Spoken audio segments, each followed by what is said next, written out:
اس کے پیچھے یہودیوں کا ہاتھ تھا۔ چلتے چلتے خالد کو اپنی آواز سنائی دینے لگی۔ اہل قریش تو ٹھنڈے پڑ گئے تھے، ان پر مسلمانوں کی دھاک بیٹھ گئی تھی۔ گھوڑا اپنی مرضی کی چال چلا جا رہا تھا۔ مدینہ ابھی دور تھا۔ خالد کو جھیمپ سی محسوس ہوئی۔ اس کے قبیلہ قریش نے اسے شرمسار کر دیا تھا۔ اسے یہ بات اچھی نہیں لگی تھی کہ یہودیوں کے اکسانے پر اس کے قبیلے کے سردار اور سالار ابو سفیان نے مدینے پر حملے کا فیصلہ کیا تھا، لیکن وہ خوش تھا کہ حملے کا فیصلہ تو ہوا۔ اتنا بڑا لشکر جو سرزمین عرب پر پہلی بار کسی جنگ میں دیکھا گیا تھا، یہودیوں نے ہی جمع کیا تھا، لیکن خالد اس پر بھی مطمئن تھا کہ کسی نے ہی یہ کام کیا ہو۔ لشکر تو جمع ہو گیا تھا۔ وہ اس روز بہت خوش تھا کہ اتنے بڑے لشکر کو دیکھ کر ہی مسلمان مدینے سے بھاگ جائیں گے۔ اگر مقابلے پر جم بھی گئے تو گھڑی دو گھڑی میں ان کا صفایا ہو جائے گا۔ وہ اس وقت بہت ہی خوش تھا جب احد کی پہاڑی کی دوسری طرف یہ سارا لشکر خیمہ زن تھا۔ جب صبح حملہ کرنا تھا، اس رات اس پر ایسی ہیجانی کیفیت طاری تھی کہ وہ اچھی طرح سو بھی نہ سکا۔ اسے ہر طرف مسلمانوں کی لاشیں بکھری ہوئی نظر آ رہی تھیں۔ دوسری صبح جب قریش اور دوسرے اتحادی قبائل کا لشکر، جس کی تعداد 10,000 تھی، خیمہ گاہ سے نکل کر مدینے پر حملے کے لیے شہر کے قریب پہنچا تو اچانک رک گیا۔ شہر کے سامنے بڑی گہری خندق کھودی ہوئی تھی۔ ابو سفیان جو لشکر کے قلب میں تھا، لشکر کو رکا ہوا دیکھ کر گھوڑا سرپٹ دوڑاتا آگے گیا۔ قریش کے جنگجو رک کیوں گئے ہیں؟ ابو سفیان چلاتا جا رہا تھا۔ طوفان کی طرح بڑھو اور محمد صلی اللہ علیہ وسلم کے مسلمانوں کو کچل ڈالو، شہر کی اینٹ سے اینٹ بجا دو۔ ابو سفیان کا گھوڑا جب آگے گیا تو اس نے گھوڑے کی لگام کھینچ لی اور اس کا گھوڑا اسی طرح رک گیا جس طرح اس کے لشکر کے تمام سوار رکے کھڑے تھے۔ اس کے سامنے خندق تھی، اس پر خاموشی طاری ہو گئی۔ خدا کی قسم، یہ ایک نئی چیز ہے جو میری آنکھیں دیکھ رہی ہیں، ابو سفیان نے غصیلی آواز میں کہا۔ عرب کے جنگجو کھلے میدان میں لڑا کرتے ہیں۔ خالد بن ولید کو بلاؤ، اکرمہ اور صفوان کو بھی بلاؤ۔ ابو سفیان خندق کے کنارے کنارے گھوڑا دوڑاتا لے گیا۔ اسے کہیں بھی ایسی جگہ نظر نہیں آ رہی تھی جہاں سے اس کا لشکر خندق عبور کر سکتا۔ یہ خندق شیخین کی پہاڑی سے لے کر جبل بنی عبید کے اوپر سے پیچھے تک چلی گئی تھی۔ مدینہ کے مشرق میں شیخین اور لاوا کی پہاڑیاں تھیں۔ یہ مدینہ کا قدرتی دفاع تھا۔ ابو سفیان دور تک چلا گیا۔ اس نے دیکھا کہ خندق کے پار مسلمان اس انداز سے گھوم پھر رہے ہیں جیسے پہرا دے رہے ہوں۔ اس نے گھوڑا پیچھے موڑا اور اپنی لشکر کی طرف چل پڑا۔ 3 گھوڑے اس کی طرف سرپٹ دوڑے آ رہے تھے جو اس کے قریب آ کر رک گئے۔ وہ خالد، اکرمہ اور صفوان کے گھوڑے تھے۔ کیا تم دیکھ نہیں رہے کہ مسلمان کتنے بزدل ہیں؟ ابو سفیان نے ان تینوں سے کہا۔ کیا تم کبھی اپنے راستے میں رکاوٹ کھڑی کر کے یا رکاوٹ کھود کر اپنے دشمن سے لڑے ہو؟ خالد پر خاموشی سی طاری ہو گئی تھی۔ آج مدینہ کی طرف جاتے ہوئے اسے یاد آ رہا تھا کہ وہ اس خیال سے چپ نہیں ہو گیا تھا کہ ابو سفیان نے مسلمانوں کو جو بزدل کہا تھا وہ ٹھیک کہا تھا، بلکہ خاموش رہ کر وہ اس سوچ میں کھو گیا تھا کہ یہ خندق بزدلی کی نہیں، دانشمندی کی علامت تھی۔ جس کسی نے شہر کے دفاع کے لیے یہ طریقہ سوچا تھا وہ کوئی معمولی عقل والا انسان نہیں تھا۔ اس سے پہلے بھی اس نے محسوس کیا تھا کہ مسلمان لڑنے میں اپنے جسم کی طاقت پر ہی بھروسہ نہیں کرتے، وہ عقل سے بھی کام لیتے ہیں۔ خالد کا دماغ ایسی ہی جنگی چالیں سوچتا رہتا تھا۔ مسلمانوں نے بدر کے میدان میں نہایت تھوڑی تعداد میں ہوتے ہوئے قریش کو بہت بری شکست دی تھی۔ خالد نے اکیلے بیٹھ کر اس لڑائی کا جائزہ لیا تھا۔ مسلمانوں کی اس فتح سے اسے مسلمانوں کی عسکری دانشمندی نظر آئی تھی۔ احد کی جنگ میں مسلمانوں کی شکست یقینی تھی، لیکن وہ جنگ فتح اور شکست کے فیصلے کے بغیر ختم ہو گئی تھی۔ اس میں بھی مسلمانوں کی عقل نے کام کیا تھا۔ کوئی اور بات بھی تھی خالد، اسے خیال آیا، کوئی اور بات بھی تھی، کچھ بھی تھا۔ خالد نے اپنے آپ کو جواب دیا، جو کچھ بھی تھا، میں یہ نہیں مانوں گا کہ یہ محمد صلی اللہ علیہ وسلم کے جادو کا اثر تھا یا اس کے ہاتھ میں کوئی جادو ہے۔ ہماری عقل جس عمل اور جس مظاہرے کو سمجھ نہیں سکتی اسے ہم جادو کہہ دیتے ہیں۔ اہل قریش میں ایسا کوئی دانشمند نہیں جو مسلمانوں جیسے جذبے سے اہل قریش کو سرشار کر دے اور ایسی جنگی چالیں سوچے جو مسلمانوں کو ایک ہی بار کچل ڈالے۔ خدا کی قسم ہم اس لیے واپس نہیں چلے جائیں گے کہ مسلمانوں نے ہمارے راستے میں خندق کھود رکھی ہے۔ ابو سفیان خالد، اکرمہ اور صفوان سے کہہ رہا تھا۔ پھر اس نے ان سے پوچھا، کیا خندق عبور کرنے کا کوئی طریقہ تم سوچ سکتے ہو؟ خالد کوئی طریقہ سوچنے لگا، لیکن اسے خیال آیا کہ اگر ان کے لشکر نے خندق عبور کر بھی لی تو مسلمانوں کو شکست دینا آسان نہ ہوگا، خواہ وہ کتنی ہی تھوڑی تعداد میں کیوں نہ ہو۔ جن انسانوں نے تھوڑے سے وقت میں زمین اور چٹانوں کا سینہ چیر ڈالا ہے، ان انسانوں کو بڑے سے بڑا لشکر بھی ذرا مشکل سے ہی شکست دے سکے گا۔ کیا سوچ رہے ہو ولید کے بیٹے؟ ابو سفیان نے خالد کو گہری سوچ میں کھوئے ہوئے دیکھ کر کہا، ہمارے پاس سوچنے کا بھی وقت نہیں، مسلمان یہ نہ سمجھیں کہ ہم بوکھلا گئے ہیں، ہمیں تمام تر خندق دیکھ لینا چاہیے۔ اکرمہ نے کہا، کہیں نہ کہیں کوئی ایسی جگہ ہوگی جہاں سے ہم خندق عبور کر سکیں گے۔ صفوان نے کہا، محاصرہ۔ خالد نے خود اعتمادی سے کہا، مسلمان خندق کھود کر اندر بیٹھ گئے ہیں، ہم محاصرہ کر کے باہر بیٹھے رہیں گے، وہ بھوک سے تنگ آ کر ایک نہ ایک دن خود ہی خندق کے اس طرف آ جائیں گے جدھر ہم ہیں۔ ہاں، ابو سفیان نے کہا، مجھے یہی ایک طریقہ نظر آتا ہے جو مسلمانوں کو باہر آ کر لڑنے پر مجبور کر دے گا۔ ابو سفیان اپنے ان تینوں نائب سالاروں کے ساتھ خندق کے ساتھ ساتھ تمام تر خندق کو دیکھنے کے لیے جبل بنی عبید کی طرف چل پڑا۔ سیلا کی پہاڑی مدینہ اور جبل بنی عبید کے درمیان تھی، مسلمان اس کے سامنے مورچہ بند تھے۔ ابو سفیان نے مسلمانوں کی تعداد دیکھی تو اس کے ہونٹوں پر طنزیہ مسکراہٹ آ گئی۔ وہ ذرا آگے بڑھا تو ایک گھوڑا جو بڑا تیز دوڑا آ رہا تھا اس کے پہلو میں آ رکا۔ سوار کو ابو سفیان بڑی اچھی طرح پہچانتا تھا، وہ ایک یہودی تھا جو تاجروں کے بھیس میں مدینے کے اندر گیا تھا۔ وہ مدینے سے شیخین کے سلسلہ کوہ میں سے ہوتا ہوا قریش کے لشکر میں پہنچا تھا۔ اندر سے کوئی ایسی خبر لائے ہو جو ہمارے کام آ سکے؟ ابو سفیان نے پوچھا اور کہا، ہمارے ساتھ ساتھ چلو اور اتنا اونچا بولتے چلو کہ میرے یہ تینوں نائب بھی سن سکیں۔ مسلمانوں نے شہر کے دفاع اور آبادی کے تحفظ کے جو انتظامات کر رکھے ہیں وہ اس طرح ہیں۔ یہودی نے کہا، یہ تو تم کو معلوم ہے کہ مدینہ چھوٹے چھوٹے قلعوں اور ایک دوسری کے ساتھ ملی ہوئی بستیوں کا شہر ہے۔ مسلمانوں نے شہر کی عورتوں، بچوں اور ضعیفوں کو پیچھے کی طرف والے قلعوں میں بھیج دیا ہے۔ خندق پر نظر رکھنے کے لیے مسلمانوں نے گشتی پہرے کا جو انتظام کیا ہے اس میں 200-250 افراد شامل ہیں۔ یہ افراد تلواروں کے علاوہ پھینکنے والی برچھیوں اور تیر کمانوں سے مسلح ہیں۔ انہوں نے علاقے تقسیم کر رکھے ہیں جن میں وہ سارا دن اور پوری رات گشت کرتے ہیں۔ جہاں کہیں سے بھی تم خندق عبور کرنے کی کوشش کرو گے وہاں مسلمانوں کی خاصی زیادہ تعداد پہنچ جائے گی اور اس قدر زیادہ تیر اور برچھیاں برسائیں گی کہ تم لوگ پیچھے کو بھاگ آنے کے سوا کچھ نہیں کر سکو گے۔ یہ بھی ہو سکتا ہے کہ راتوں کو مسلمانوں کے جیش خندق سے باہر آ کر تم پر شبخون مار کر واپس چلے جائیں۔ عبداللہ بن ابی کیا کر رہا ہے؟ ابو سفیان نے پوچھا۔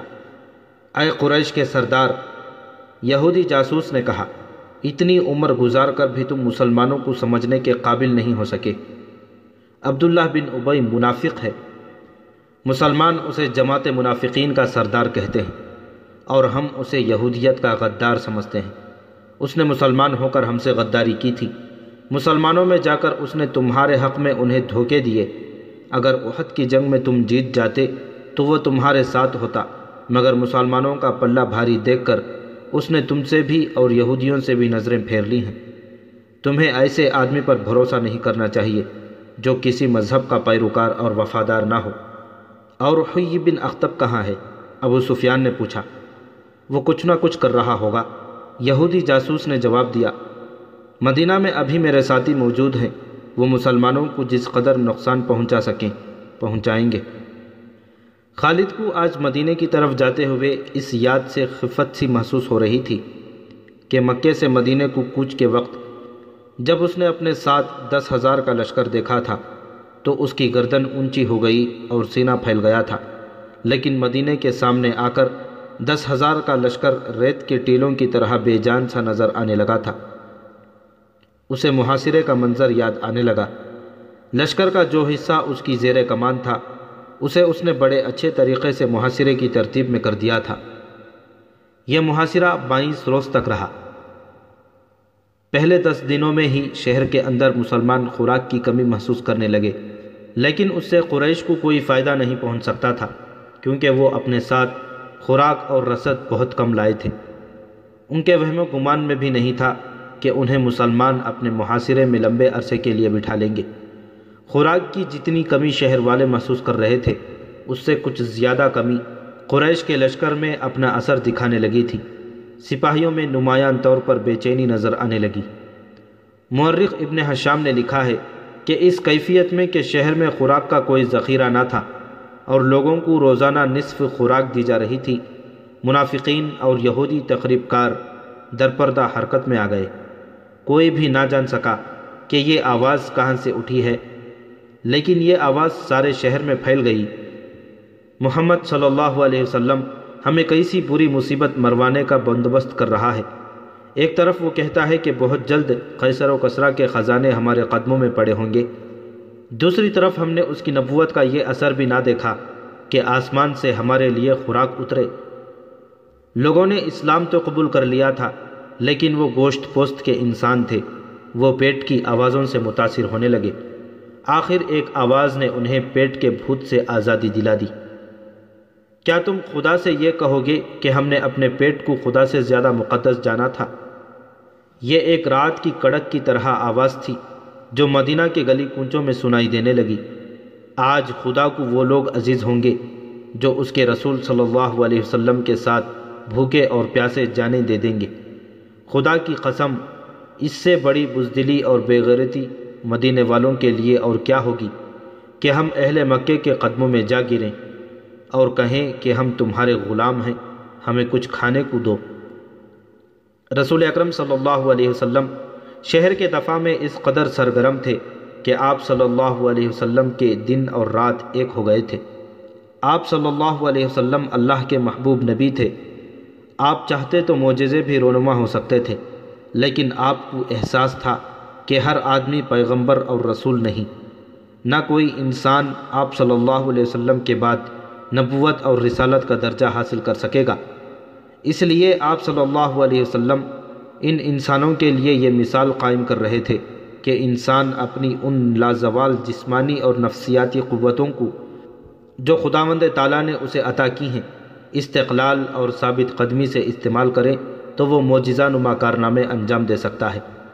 محاصرے کے دوران آپ صلی اللہ علیہ وسلم کی سرگرمیاں اور آپ کی حالت ایک سالار کے علاوہ ایک سپاہی کی بھی تھی۔ آپ کو اس کیفیت اور اس سرگرمی میں دیکھ کر مسلمان بھوک اور پیاس کو بھول گئے اور ان میں ایسا جوش پیدا ہو گیا کہ ان میں بعض خندق کے قریب چلے جاتے اور قریش کو بزدلی کے طعنے دیتے۔ وہ 6 مارچ 627 عیسوی کا دن تھا جب ابو سفیان نے پریشان ہو کر کہا کہ حیی بن اخطب کو بلاؤ۔ اس کی پریشانی کا باعث یہ تھا کہ 10 دنوں میں ہی اس کے لشکر کی خوراک کا ذخیرہ بہت کم رہ گیا تھا۔ سپاہیوں نے قرب و جوار کی بستیوں میں لوٹ مار کر کے کچھ خوراک حاصل کر لی تھی، لیکن اس ریگزار میں لوگوں کے گھروں میں بھی خوراک کا کوئی ذخیرہ نہ ہوتا تھا۔ قریش کے لشکر میں بددلی پھیلنے لگی۔ اپنے لشکر کے جذبے کو یوں ٹھنڈا پڑتے دیکھ کر اس نے یہودیوں کے ایک قبیلے کے سردار حیی بن اخطب کو بلایا، جو قریش کی زمین دوز مدد کے لیے لشکر کے قریب ہی کہیں موجود تھا۔ وہ تو اس انتظار میں تھا کہ اہل قریش اسے بلائیں اور اس سے مدد مانگیں۔ مدینہ سے کچھ ہی دور یہودیوں کے ایک قبیلے بنو قریظہ کی بستی تھی۔ اس قبیلے کا سردار کعب بن اسد اس بستی میں رہتا تھا۔ رات جب وہ گہری نیند سویا ہوا تھا، دروازے کی بڑی زور کی دستک سے اس کی آنکھ کھل گئی۔ اس نے اپنے غلام کو آواز دے کر کہا، دیکھو باہر کون ہے؟ حیی بن اخطب آیا ہے، غلام نے کہا۔ رات کے اس وقت وہ اپنے ہی کسی مطلب سے آیا ہوگا۔ کعب بن اسد نے غسیلی آواز سے کہا، اسے کہو کہ میں اس وقت تمہارا کوئی مطلب پورا نہیں کر سکتا، دن کے وقت آنا۔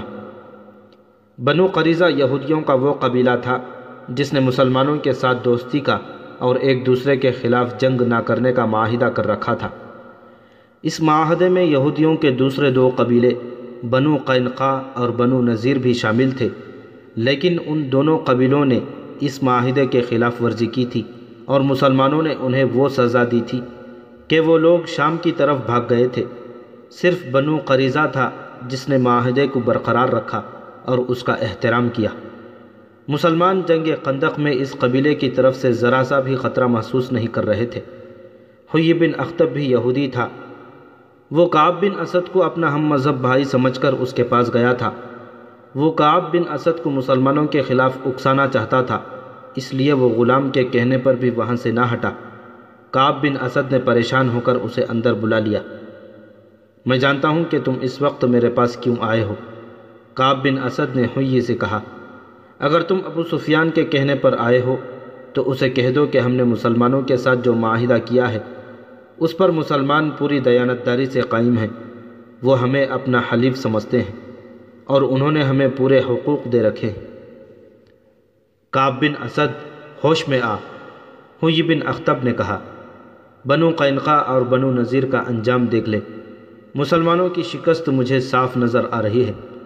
خدائے یہودا کی قسم 10,000 کا لشکر مسلمانوں کو کچل ڈالے گا، پھر یہ مسلمان تم پر ٹوٹ پڑیں گے کہ یہودیوں نے انہیں شکست دلائی ہے۔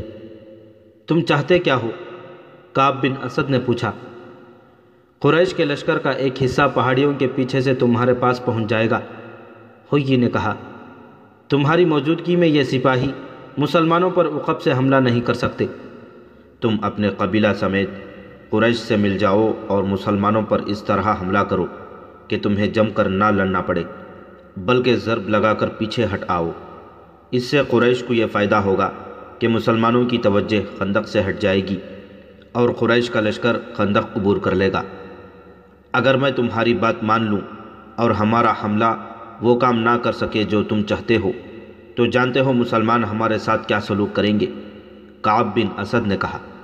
تم مسلمانوں کے قہر و غضب سے واقف ہو؟ کیا بنو قینقاع اور بنو نذیر کا کوئی ایک بھی یہودی تمہیں یہاں نظر آتا ہے؟ ابو سفیان نے سب کچھ سوچ کر تمہیں معاہدے کی دعوت دی ہے، حیy بن اخطب نے کہا۔ اگر مسلمانوں کا قہر و غضب تم پر گرنے لگا تو قریش کے لشکر کا ایک حصہ تمہارے قبیلے کی حفاظت کے لیے شیخین اور لاوا کی پہاڑیوں میں موجود رہے گا۔ وہ شبخون مارنے والے تجربے کار سپاہیوں کا لشکر ہوگا جو مسلمانوں کو تمہاری طرف آنکھ اٹھا کر بھی دیکھنے کی مہلت نہیں دیں گے۔ تم مجھے اتنے بڑے خطرے میں ڈال رہے ہو جو میرے پورے قبیلے کو تباہ کر دے گا، کعب بن اسد نے کہا۔ تمہارا قبیلہ تباہ ہو یا نہ ہو، اہل قریش اتنی قیمت دیں گے جو تم نے کبھی سوچی بھی نہ ہوگی، حیy نے کہا۔ یا اپنے تعاون کی قیمت خود بتا دو، جو کہو گے، جس شکل میں مانگو گے تمہیں قیمت مل جائے گی اور تمہارے قبیلے کو پورا تحفظ ملے گا۔ مسلمان اگلے چند دنوں میں نیست و نابود ہو جائیں گے، تم اس کا ساتھ دو جو زندہ رہے گا اور جس کے ہاتھ میں طاقت ہوگی۔ کعب بن اسد آخر یہودی تھا، اس نے زر و جواہرات کے لالچ میں آ کر حیy بن اخطب کی بات مان لی۔ قریش کا کوئی سپاہی ہماری بستی کے قریب نہ آئے، کعب بن اسد نے کہا۔ مسلمانوں پر میرا قبیلہ شبخون مارتا رہے گا۔ یہ کام رات کی تاریکی میں کیا جائے گا تاکہ مسلمانوں کو پتہ ہی نہ چل سکے کہ شبخون مارنے والے بنو قریظہ کے آدمی ہیں۔ اور حیy، کعب نے ہونٹوں پر ہلکی سی مسکراہٹ لاتے ہوئے کہا، تم دیکھ رہے ہو کہ میں یہاں اکیلا پڑا ہوں، میری راتیں تنہائی میں گزر رہی ہیں۔ آج کی رات تنہا گزار لو، حیy نے کہا، کل تم تنہا نہیں ہوگے۔ مجھے 10 دنوں کی مہلت ملنی چاہیے، کعب نے کہا۔ مجھے اپنے قبیلے کو تیار کرنا ہے۔ قریش اور بنو قریظہ کے درمیان معاہدہ ہو گیا۔ سعد بن عتیق معمولی سی قسم کا ایک نوجوان تھا جس کی مدینے میں کوئی حیثیت نہیں تھی۔ وہ خنجر اور تلواریں تیز کرنے کا کام کرتا تھا۔ اس میں خوبی یہ تھی کہ خدا نے اسے آواز پرسوز اور سریلی دی تھی اور وہ شہسوار تھا۔ راتوں کو کسی محفل میں اس کی آواز سنائی دیتی تھی تو لوگ باہر آ کر اس کا گانا سنا کرتے تھے۔ کبھی رات کو وہ شہر سے باہر چلا جاتا اور اپنی ترنگ میں گایا کرتا تھا۔ اس نے اسلام قبول کر لیا تھا۔ ایک رات کو وہ پرسوز لے میں شہر سے دور کہیں گا رہا تھا۔ کہ ایک بڑی خوبصورت اور جوان لڑکی اس کے سامنے یوں آنکھ کھڑی ہوئی جیسے کوئی جن یا چڑیل انسان کے حسین روپ میں آ گئی ہو۔ سعد گھبرا کر خاموش ہو گیا۔ اس آواز سے مجھے محروم نہ کر جو مجھے گھر سے نکال لائی ہے، لڑکی نے کہا۔ مجھے دیکھ کے تو خاموش ہو گیا ہے تو میں دور چلی جاتی ہوں۔ اپنے نغمے کا خون نہ کر، تیری آواز میں ایسا سوز ہے جیسے تو کسی کے فراق میں نغمہ سرا ہے۔ کون ہے تو؟ سعد نے کہا۔ اگر تو جنات میں سے ہے تو بتا دے۔ لڑکی کی جل ترنگ جیسی ہنسی سنائی دی۔ صحرا کی شفاف چاندنی میں اس کی آنکھیں ہیروں کی طرح چمک رہی تھیں۔ میں بنو قریظہ کے ایک یہودی کی بیٹی ہوں اور میں مسلمان ہوں۔ مذہب کو درمیان میں نہ لا، یہودن نے کہا۔ نغموں کا کوئی مذہب نہیں ہوتا۔ میں تیرے لیے نہیں، تیرے نغمے اور تیری آواز کے لیے آئی ہوں۔ سعد اس یہودن کے حسن میں کھو گیا اور یہودن اس کی آواز میں مدہوش ہو گئی، اور آواز کے طلسم نے انہیں اس رشتے میں جکڑ لیا جسے موت بھی نہیں توڑ سکتی۔ اس کے بعد بھی وہ ملے، وہ ایک دوسرے کے قیدی ہو گئے۔ ایک روز یہودن نے اسے کہا کہ سعد قبول کرے تو وہ اس کے پاس آ جائے گی اور اسلام قبول کر لے گی۔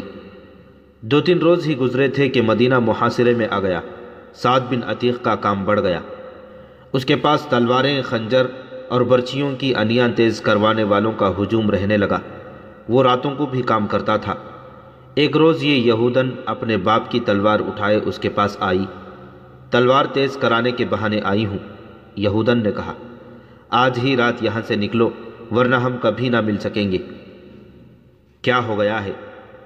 پرسوں شام میرے باپ نے مجھے کہا کہ قبیلے کے سردار کعب بن اسد کو میری ضرورت ہے، یہودن نے بتایا۔ باپ نے حیی بن اخطب کا نام بھی لیا تھا۔ میں کعب کے گھر چلی گئی۔ وہاں حیی کے علاوہ 2 اور آدمی بیٹھے ہوئے تھے۔ وہ اس طرح کی باتیں کر رہے تھے کہ مسلمانوں کے آخری دن آ گئے ہیں۔ کعب بن اسد، حیی بن اخطب اور قریش کے درمیان اس لڑکی کی موجودگی میں معاہدہ ہوا اور مسلمانوں پر عقب سے حملوں کا منصوبہ طے ہوا۔ اس یہودن کو رات بھر کعب کے پاس گزارنی پڑی۔ صبح وہ گھر آ گئی۔ اسے مسلمانوں کے ساتھ کوئی دلچسپی نہ تھی۔ اس کی دلچسپیاں سعد کے ساتھ تھیں۔ اس کے کانوں میں یہ بات بھی پڑی تھی کہ کعب اسے بیوی یا داشتہ کی حیثیت سے اپنے گھر میں رکھ لے گا۔ سعد بن عتیق اس یہودن کی محبت کو تو بھول ہی گیا۔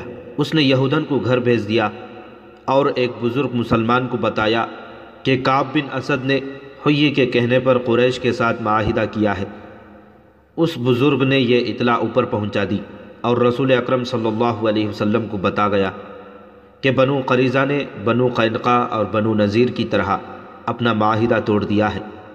آپ صلی اللہ علیہ وسلم نے کعب بن اسد کے خلاف کوئی کارروائی کرنے سے پہلے یہ یقین کر لینا ضروری سمجھا کہ بنو قریظہ نے واقعی قریش کے ساتھ معاہدہ کیا ہے۔ اللہ اپنے نام لیوا بندوں کی مدد کیا کرتا ہے۔ اس کے فوراً بعد ایک ایسا واقعہ ہو گیا جس سے تصدیق ہو گئی کہ بنو قریظہ اور قریش کے درمیان بڑا خطرناک معاہدہ ہوا ہے۔ واقعہ یوں ہوا، عورتوں اور بچوں کو شہر کے ان مکانوں اور چھوٹے چھوٹے قلعوں میں منتقل کر دیا گیا تھا جو خندق سے دور تھے۔ ایسے ایک قلعے میں رسول اکرم صلی اللہ علیہ وسلم کی پھوپھی صفیہ رضی اللہ تعالی عنہا چند ایک عورتوں اور بہت سے بچوں کے ساتھ مقیم تھی۔ ایک روز صفیہ رضی اللہ تعالی عنہا قلعے کی فصیل پر گھوم پھر رہی تھیں۔ انہوں نے نیچے دیکھا، ایک آدمی دیوار کے ساتھ ساتھ مشکوک سی چال چلتا جا رہا تھا۔ وہ کہیں رکتا، دیوار کو دیکھتا اور آگے چل پڑتا۔ صفیہ رضی اللہ تعالی عنہا اسے چھپ کر دیکھنے لگیں۔ صاف پتہ چلتا تھا کہ یہ آدمی قلعے کے اندر آنے کا کوئی راستہ یا ذریعہ دیکھ رہا ہے۔ صفیہ رضی اللہ تعالی عنہا کو اس وجہ سے بھی اس آدمی پر شک ہوا کہ شہر کے تمام آدمی خندق کے قریب مورچہ بند تھے یا جنگ کے کسی اور کام میں مصروف تھے۔ اگر یہ کوئی اپنا آدمی ہوتا اور کسی کام سے آیا ہوتا تو دروازے پر دستک دیتا۔ قلعے میں عورتوں اور بچوں کے ساتھ صرف ایک مرد تھا۔ یہ تھے عرب کے مشہور شاعر حسان بن ثابت۔ صفیہ رضی اللہ تعالیٰ عنہ نے حسان سے کہا کہ نیچے ایک آدمی مشکوک انداز سے دیوار کے ساتھ ساتھ جا رہا ہے، مجھے شک ہے وہ یہودی ہے۔ صفیہ رضی اللہ تعالیٰ عنہ نے حسان سے کہا، تم جانتے ہو حسان، بنو قریظہ نے دوستی کا معاہدہ توڑ دیا ہے۔ یہ شخص مجھے یہودیوں کا مخبر معلوم ہوتا ہے۔ بنو قریظہ ہم پر عقب سے حملہ کریں گے تاکہ ہمارے مردوں کی توجہ خندق سے ہٹ جائے اور وہ پیچھے آ جائیں۔ یہودیوں کے پاس ہمارے مردوں کو مورچوں سے نکال کر پیچھے لانے کا یہ طریقہ کارآمد ہوگا کہ وہ ان قلعوں پر حملے شروع کر دیں جن میں عورتیں اور بچے ہیں۔ نیچے جاؤ حسان، اللہ تمہارا نگہبان ہو۔ اس شخص کو للکارو، اگر وہ واقعی یہودی ہو تو اسے قتل کر دو۔ خیال رکھنا کہ اس کے ہاتھ میں برچھی ہے اور اس کے چوغے کے اندر تلوار بھی ہوگی۔ اے عظیم خاتون، حسان شاعر نے کہا، کیا آپ نہیں جانتی کہ میں شاعر ہوں جو صرف جوش دلا سکتا ہے، جوش میں نہیں آ سکتا۔ شاعر سے توقع نہ رکھو کہ وہ اس آدمی کے مقابلے میں جائے جو اتنی دلیری سے قلعے تک آ گیا ہے۔ مورخ ابن حشام اور ابن قتیبہ نے لکھا ہے کہ عرب کے عظیم شاعر کا یہ جواب سن کر رسول اکرم صلی اللہ علیہ وسلم کی پھوپھی صفیہ رضی اللہ تعالی عنہا نے اسے قہر کی نظروں سے دیکھا اور ایسے طیش میں آئیں کہ خود اس مشکوک آدمی کو پکڑنے یا مارنے کے لیے چل پڑی، لیکن یہ نہ دیکھا کہ ایک مسلح مرد کے مقابلے میں جاتے ہوئے ان کے ہاتھ میں کون سا ہتھیار ہے۔ وہ جلدی میں جو ہتھیار لے کر گئیں وہ برچھی نہیں تھی، تلوار نہیں تھی، وہ ایک ڈنڈا تھا۔ صفیہ رضی اللہ تعالیٰ عنہ دوڑتی باہر نکلیں اور اس مشکوک آدمی کے پیچھے جا رکی جو دیوار کے ساتھ ایک اور جگہ کھڑا اوپر دیکھ رہا تھا۔ کون ہے تو؟ صفیہ رضی اللہ تعالیٰ عنہ نے اسے للکارا۔ مشکوک آدمی نے بدک کر پیچھے دیکھا۔ اگر وہ کسی غلط نیت سے نہ آیا ہوتا تو اس کا انداز کچھ اور ہوتا، مگر اس نے برچھی تان لی۔ صفیہ رضی اللہ تعالیٰ عنہ نے اس کا چہرہ دیکھا تو کوئی شک نہ رہا، وہ یہودی تھا اور وہ بنو قریظہ کا ہی ہو سکتا تھا۔ اسے یقین تھا کہ ایک عورت اور وہ بھی ایک ڈنڈے سے مسلح اس کا کچھ نہیں بگاڑ سکے گی۔ تجھ پر خدا کی لعنت، صفیہ رضی اللہ تعالیٰ عنہ نے للکار کر کہا، کیا تو بنو قریظہ کا مخبر نہیں ہے؟ محمد صلی اللہ علیہ وسلم کی پھوپھی، یہاں سے چلی جا۔ یہودی نے کہا، کیا تو میرے ہاتھوں مرنے آئی ہے؟ ہاں، میں بنو قریظہ کا آدمی ہوں۔ پھر تو یہاں سے زندہ نہیں جائے گا۔ یہودی نے قہقہا لگایا اور بڑھ کر برچھی تان لی۔ جس تیزی سے برچھی آئی تھی اس سے زیادہ تیزی سے صفیہ رضی اللہ تعالیٰ عنہ ایک طرف ہو گئیں۔ یہودی کا وار خالی گیا تو وہ سنبھل نہ سکا، وہ آگے کو جھکا اور آگے بڑھتے ہوئے قدموں کو نہ روک سکا۔ صفیہ رضی اللہ تعالیٰ عنہ نے پوری طاقت سے اس کے سر پر ڈنڈا مارا۔ ایک عورت کے بازو میں خدا کا قہر آ گیا تھا۔ یہودی رک کر سیدھا ہوا لیکن اس کا سر ڈولنے لگا۔ صفیہ رضی اللہ تعالیٰ عنہ نے اسے سنبھلنے کا موقع نہ دیا اور اس کے سر پر پہلے سے زیادہ زور سے ڈنڈا مارا۔ اب یہودی کھڑا نہ رہ سکا، اس کے ہاتھ سے برچھی گری، پھر اس کے گھٹنے زمین سے لگے۔ صفیہ رضی اللہ تعالیٰ عنہ نے اس کے سر پر، جس سے خون بہہ بہہ کر اس کے کپڑوں کو لال کر رہا تھا، ایک اور ڈنڈا مارا۔ وہ جب بے ہوش ہو کر لڑک گیا تو صفیہ رضی اللہ تعالیٰ عنہ اس کے سر پر ہی ڈنڈے مارتی چلی گئیں جیسے زہریلے ناگ کا سر کچل رہی ہوں۔ صفیہ رضی اللہ تعالیٰ عنہ نے اس وقت ہاتھ روکا جب یہودی کی کھوپڑی کچل گئی اور اس کا جسم بے حس ہو گیا۔ صفیہ رضی اللہ تعالیٰ عنہ قلعے میں چلی گئیں۔ حسان، صفیہ رضی اللہ تعالیٰ عنہ نے اپنے شاعر حسان سے کہا، میں وہ کام کر آئی ہوں جو تمہیں کرنا تھا، اب جاؤ اور اس یہودی کے ہتھیار اٹھا لاؤ اور اس کے کپڑوں کے اندر جو کچھ ہے وہ بھی لے آؤ۔ میں عورت ہوں، کسی مرد کے کپڑوں کے اندر ہاتھ ڈالنا ایک عورت کے لیے مناسب نہیں۔ چاہو تو یہ مال غنیمت تم لے سکتے ہو، مجھے اس کی ضرورت نہیں۔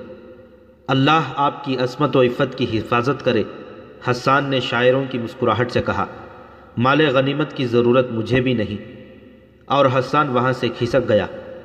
وہ شاید کہنا یہ چاہتا تھا کہ اس میں اتنی ہمت نہیں کہ کچلی ہوئی کھوپڑی والی لاش کو ہاتھ لگائے۔ مورخین لکھتے ہیں کہ یہ خبر رسول کریم صلی اللہ علیہ وسلم تک پہنچی تو آپ صلی اللہ علیہ وسلم کو پریشانی ہوئی۔ شہر میں خوراک کی کیفیت یہاں تک پہنچ گئی تھی کہ ہر فرد کو اس کی اصل ضرورت کی صرف 1/4 خوراک ملتی تھی۔ رسول کریم صلی اللہ علیہ وسلم نے خدائے ذوالجلال سے مدد مانگی اور کوئی حکمت عملی سوچنے لگے۔ ادھر خندق کا محاذ سرگرم تھا خالد کو اپنی اس وقت کی بے چینی اور بے تابی اچھی طرح یاد تھی۔ وہ خندق کے ساتھ ساتھ گھوڑا دوڑاتا اور کہیں سے خندق عبور کرنے کے طریقے سوچتا تھا۔ وہ مرد میدان تھا، لڑے بغیر واپس جانے کو اپنی توہین سمجھتا تھا، مگر وہاں لڑائی اس نوعیت کی ہو رہی تھی کہ قریش کے تیر انداز خاصی تعداد میں خندق کے اس مقام پر قریب آتے جہاں مسلمان مورچہ بند تھے۔ یہ سلا کی پہاڑی تھی، تیر انداز مسلمانوں پر تیر برساتے، مسلمان جوابی تیر اندازی کرتے۔ کبھی قریش کا کوئی تیر انداز جیش کسی اور جگہ گشتی سنتریوں پر تیر چلاتا، مگر مسلمانوں کا جیش فوراً پہنچ جاتا۔ رات کو مسلمان خندق پر سنتریوں کی تعداد میں اضافہ کر دیتے تھے اور قریش خندق سے دور پیچھے خیمہ گاہ میں چلے جاتے تھے۔ رسول کریم صلی اللہ علیہ وسلم کو جہاں مدینے میں خوراک کی قلت کا جو قحط کی صورت اختیار کرتی جا رہی تھی احساس تھا، وہاں آپ صلی اللہ علیہ وسلم کو یہ بھی معلوم تھا کہ قریش کا لشکر بھی نیم فاقہ کشی پر آ گیا ہے۔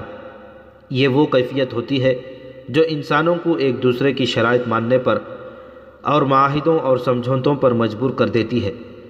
کسی بھی تاریخ میں اس شخص کا نام نہیں لکھا جسے رسول کریم صلی اللہ علیہ وسلم نے خفیہ طریقے سے قریش کے اتحادی غطفان کے سالار عینیہ کے پاس اس مقصد کے لیے بھیجا کہ اسے قریش کی دوستی ترک کرنے پر آمادہ کرے۔ اسے یہ نہیں کہا گیا تھا کہ وہ مسلمانوں کے ساتھ مل جائے۔ رسول کریم صلی اللہ علیہ وسلم کا مقصد صرف یہ تھا کہ غطفان اور عینیہ رضامند ہو جائیں اور اپنے قبیلے کو واپس لے جائیں تو قریش کا لشکر 2000 نفری کی فوج سے محروم ہو جائے گا۔ یہ توقع بھی کی جا سکتی تھی کہ دوسرے قبیلے بھی غطفان کی تقلید میں قریش کے لشکر سے نکل جائیں گے۔ کیا محمد ہمیں زبانی معاہدے کی دعوت دے رہا ہے؟ سالار عینیہ نے رسول اللہ صلی اللہ علیہ وسلم کے ایلچی سے کہا، ہم نے یہاں تک آنے کا جو خرچ برداشت کیا ہے وہ کون دے گا؟ ہم دیں گے۔ رسول خدا صلی اللہ علیہ وسلم کے ایلچی نے کہا، نبی کریم صلی اللہ علیہ وسلم نے فرمایا ہے کہ تم لوگ اپنے قبیلے کو واپس لے جاؤ تو اس سال مدینے میں کھجور کی جتنی پیداوار ہوگی اس کا تیسرا حصہ تم لے جانا، خود مدینے آ جانا، پوری پیداوار دیکھ لینا اور اپنا حصہ اپنے ہاتھوں الگ کر کے لے جانا۔ سالار عینیہ میدان جنگ میں لڑنے اور لڑانے والوں کی قیادت کرنے والا جنگجو تھا، لیکن غیر جنگی مسائل اور امور کو بہت کم سمجھتا تھا۔ مورخ ابن قتیبہ نے لکھا ہے کہ اس واقعے کے کچھ عرصے بعد رسول اللہ صلی اللہ علیہ وسلم نے اسے مستعد احمق کا خطاب دیا تھا۔ وہ بڑے طاقتور جسم والا اور جسمانی لحاظ سے پھرتیلا اور مستعد رہنے والا آدمی تھا۔ اس نے اپنے سردار غطفان سے بات کی، خدا کی قسم محمد صلی اللہ علیہ وسلم نے ہمیں کمزور سمجھ کر یہ پیغام بھیجا ہے۔ غطفان نے کہا، اس کے ایلچی سے پوچھو کہ مدینے کے اندر لوگوں کو بھوک کا سامنا نہیں، ہم انہیں بھوک سے نڈھال کر کے ماریں گے۔ کیا تم دیکھ نہیں رہے کہ ہمارا اپنا لشکر بھوک سے نڈھال ہو رہا ہے؟ سالار عینیہ نے کہا، مدینے والے اپنے گھروں میں بیٹھے ہیں، ہم اپنے گھر سے بہت دور آ گئے ہیں۔ کیا لشکر میں تم بے اطمینانی نہیں دیکھ رہے؟ کیا تم نے دیکھا نہیں کہ ہماری کمانوں سے نکلے ہوئے تیر اب اتنی دور نہیں جاتے جتنی دور اس وقت جاتے تھے جب تیر اندازوں کو پیٹ بھر کر کھانا ملتا تھا؟ ان کے بازوؤں میں کمانیں کھینچنے کی طاقت نہیں رہی۔ کیا اس کا فیصلہ تم کرو گے کہ ہمیں محمد صلی اللہ علیہ وسلم کو کیا جواب دینا چاہیے؟ غطفان نے پوچھا، یا میں فیصلہ کروں گا جو قبیلے کا سردار ہوں؟ خدا کی قسم میدان جنگ میں جو فیصلہ میں کر سکتا ہوں وہ تم نہیں کر سکتے۔ سالار عینیہ نے کہا، اور میدان جنگ سے باہر جو فیصلہ تم کر سکتے ہو وہ فیصلہ میری عقل نہیں کر سکتی۔ میری عقل تلوار کے ساتھ چلتی ہے، مگر یہاں میری فوج کی تلواریں اور برچھیاں اور ہمارے تیر مایوس ہو گئے ہیں۔ ہم خندق کے پار نہیں جا سکتے، ہمیں محمد کی بات مان لینی چاہیے۔ اور انہوں نے رسول کریم صلی اللہ علیہ وسلم کی بات مان لی۔ ایلچی امید افزاں جواب لے کر گیا۔ اسے قریش کا کوئی آدمی نہیں دیکھ سکا تھا کیونکہ غطفان کی فوج محاصرے کے کسی اور مقام پر تھی۔ اللہ کے رسول صلی اللہ علیہ وسلم کے خلاف کون بول سکتا تھا؟ مگر آپ صلی اللہ علیہ وسلم نے اسلام کی تعلیمات کے عین مطابق اپنے سرکردہ ساتھیوں کو بلایا اور انہیں موقع دیا کہ کسی کو آپ صلی اللہ علیہ وسلم کے فیصلے سے اختلاف ہے تو وہ بولے۔ آپ ایک شخص کا فیصلہ پوری قوم پر ٹھوسنے کے قائل نہ تھے، چنانچہ آپ نے سب کو بتایا کہ آپ نے غطفان کو کیا پیشکش کی ہے۔ نہیں، آپ کے فیصلے کے خلاف 2-3 آوازیں اٹھیں۔ ہماری تلواریں جن کے خون کی پیاسی ہیں، خدا کی قسم ہم انہیں اپنی زمین کی پیداوار کا ایک دانہ بھی نہیں دیں گے۔ جنگ تو ہوئی نہیں، ہم لڑے بغیر کیوں ظاہر کریں کہ ہم لڑ نہیں سکتے؟ اس کی تائید میں کچھ آوازیں اٹھیں، ایسی دلیلیں دی گئیں جنہیں رسول اللہ صلی اللہ علیہ وسلم نے اس لیے قبول فرما لیا کہ یہ اکثریت کی آواز تھی۔ آپ نے اپنے ایلچی کو دوبارہ غطفان اور عینیہ کے پاس نہ بھیجا، لیکن آپ نے سب پر واضح کر دیا کہ تدبر اور حکمت عملی کے بغیر محاصرہ نہیں توڑا جا سکے گا۔ خدا حق پرستوں کے ساتھ تھا۔ رسول کریم صلی اللہ علیہ وسلم نے اپنے اللہ سے مدد مانگی، جو ایک انسان کے روپ میں آپ کے سامنے آ گئی۔ یہ تھے نعیم رضی اللہ تعالیٰ عنہ بن مسعود۔ ان کا تعلق غطفان کے قبیلے کے ساتھ تھا۔ نعیم رضی اللہ تعالیٰ عنہ سرکردہ شخصیت تھے، خدا نے انہیں غیر معمولی دماغ عطا کیا تھا۔ 3 اہم قبیلوں قریش، غطفان اور بنو قریظہ پر ان کا اثر و رسوخ تھا۔ ایک روز نعیم رضی اللہ تعالیٰ عنہ جو قبیلہ غطفان میں تھے، مدینے میں رسول خدا صلی اللہ علیہ وسلم کے سامنے آ کھڑے ہوئے۔ خدا کی قسم تو قبیلہ غیر کا ہے۔ رسول اللہ صلی اللہ علیہ وسلم نے فرمایا، تو ہم میں سے نہیں، تو یہاں کیسے آ گیا ہے؟ میں آپ میں سے ہوں۔ نعیم رضی اللہ تعالیٰ عنہ نے کہا، مدینہ میں گواہ موجود ہے، میں نے درپردہ اسلام قبول کر لیا تھا، اپنے قبیلے کے ساتھ اسی مقصد کے لیے آیا تھا کہ آپ صلی اللہ علیہ وسلم کے حضور حاضر ہو جاؤں گا، مگر موقع نہ ملا۔ پتہ چلا کہ آپ نے میرے قبیلے کے سردار اور سالار کو قریش سے دوستی ترک کر کے واپس چلے جانے کا پیغام بھیجا تھا، اور آپ نے اس کا معاوضہ بھی بتا دیا تھا، لیکن آپ نے بات کو مزید آگے نہ بڑھایا۔ اللہ کی تجھ پر رحمت ہو۔ رسول خدا صلی اللہ علیہ وسلم نے پوچھا، کیا تو بات کو آگے بڑھانے آیا ہے؟ نہیں میرے اللہ کے سچے نبی صلی اللہ علیہ وسلم۔ نعیم رضی اللہ تعالیٰ عنہ نے جواب دیا، مجھے آپ ہی کے قدموں میں آنا تھا۔ اہل مدینہ پر مشکل کا وقت آ پڑا ہے، میں اپنی جان لے کر حاضر ہوا ہوں۔ یہ حضور کے اور اسلام کے شیدائیوں کے جس کام آ سکتی ہے، حضور کے قدموں میں پیش کرتا ہوں۔ اپنے لشکر میں سے چھپ چھپ کر نکلا ہوں۔ خندق میں اتر تو گیا، لیکن سنتریوں کی موجودگی میں اوپر آنا خودکشی کے برابر تھا۔ اوپر چڑھنا ویسے بھی محال تھا، بڑی مشکل پیش آئی۔ خدا سے آپ کے نام پر التجا کی، گڑ گڑا کر دعا مانگی۔ اللہ نے کرم کیا، سنتری آگے چلے گئے اور میں خندق پر چڑھ آیا۔ رسول اکرم صلی اللہ علیہ وسلم کو نعیم رضی اللہ تعالیٰ عنہ کے متعلق بتایا گیا کہ یہ کس حیثیت کی شخصیت ہے۔ رسول کریم صلی اللہ علیہ وسلم نے ان کے ساتھ 2-4 باتیں کی تو آپ کو اندازہ ہو گیا کہ نعیم اونچی سطح اور عقل کے انسان ہے۔ آپ نے نعیم کو بتایا کہ محاصرے نے جو حالات پیدا کر دیے ہیں، ان سے بچ نکلنے کے لیے ضروری ہو گیا ہے کہ قریش کے لشکر میں جو مختلف قبائل شامل ہیں، انہیں قریش سے بدظن کیا جائے۔